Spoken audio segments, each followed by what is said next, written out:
आपको इस वक्त ब्रेकिंग न्यूज दे रहे हैं TNN डिजिटल से बराह रास्त। मुजफ्फरगढ़ में 3 बहनों का कत्ल, बड़े भाई ने बहनों के कत्ल का इतराफ कर लिया। आपको एक बार फिर से बताते हैं, मुजफ्फरगढ़ की थर्मा कॉलोनी में रिहायशी क्वार्टर से 3 बहनों की लाश मिलने के वाक़े में अहम पेशरफ्त हुई। 3 सगी बहनों का कातिल उनका बड़ा भाई ही निकला।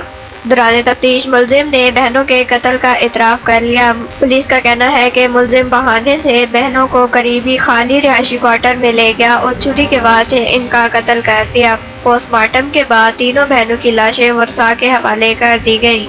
DPO हसनैन हैदर के मुताबिक मुलजिम ने बहनों की गुमशुदगी की इत्तला भी खुद ही पुलिस को दी थी। मुलजिम ने दौरान तफ्तीश बताया कि वालिदैन बहनों से ज्यादा प्यार करते थे।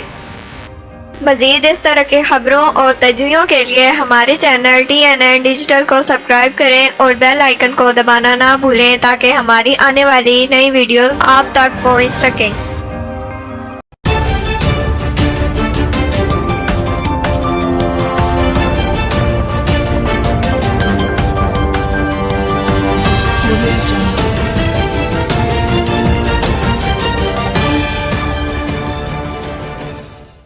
TNN Digital